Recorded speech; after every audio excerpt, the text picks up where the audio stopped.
সুপ্রিয় দর্শক মণ্ডলী, আসসালামু আলাইকুম। ভিডিওতে যে বাছুরটি দেখতে পাচ্ছেন এটা কনজেনিটাল অ্যানোমালি বা জন্মগত ত্রুটি নিয়ে জন্ম নিয়েছে, যেটাকে নাকলিং বা লেগ ব্যান্ড বলা হয়।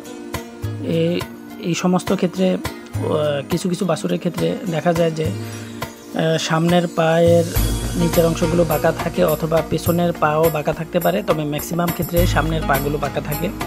তো ওই বাছুরটিতে একটি সার্জারি করা হয়েছিল। সার্জারির আগে বাছুরটির কী অবস্থা হয়েছিল এবং সার্জারির পরবর্তীতে বাছুরটি স্বাভাবিক চলাফেরা করতে পেরেছিল কিনা বিস্তারিত থাকছে আজকের ভিডিওতে।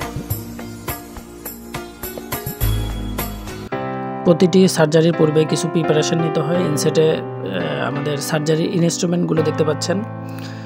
এই সার্জারিটি সফলভাবে পরিচালনায় নেতৃত্ব দিয়েছেন উপজেলা প্রাণী সম্পদ দপ্তর ও ভেটেরিনারি হাসপাতাল রামগঞ্জ লক্ষ্মীপুরের উপজেলা প্রাণী সম্পদ কর্মকর্তা ডাক্তার রনি কুমার দে।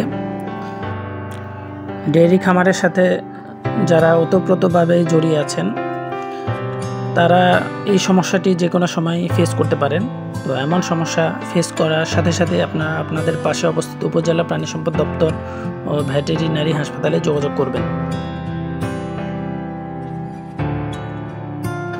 এমন সমস্যার পাশাপাশি আপনারা কিছু প্রতিকূল পরিস্থিতির সম্মুখীনও হতে পারেন, যেমনটা এই খামারির ক্ষেত্রে হয়েছিল। তা এই সমস্যাটির সাথে সাথে তাকে তার প্রতিবেশীরা জানিয়েছিল যে এই বাছুরটি দ্রুতই মারা যাবে, এমনকি এই বাছুরটির এই সমস্যার জন্য তারাই দায়ী, এটা নাকি তাদের পাপের ফসল।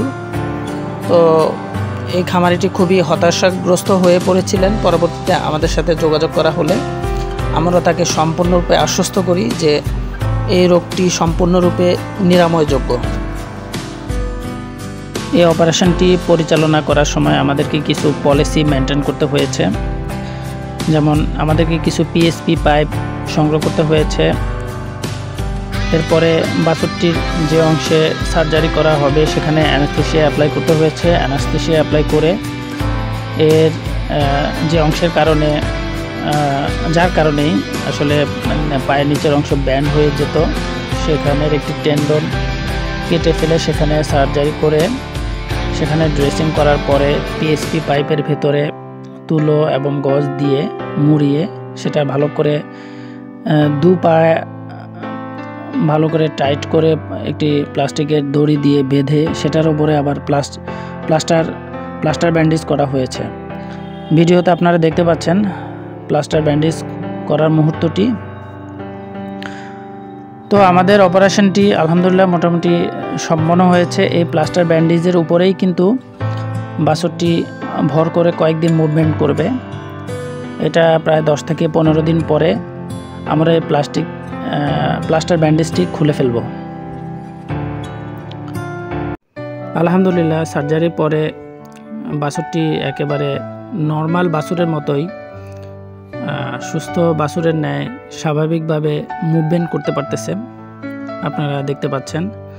তো আজকের ভিডিওটি কেমন লাগলো আপনারা কমেন্ট করে জানাবেন। ধন্যবাদ সবাইকে।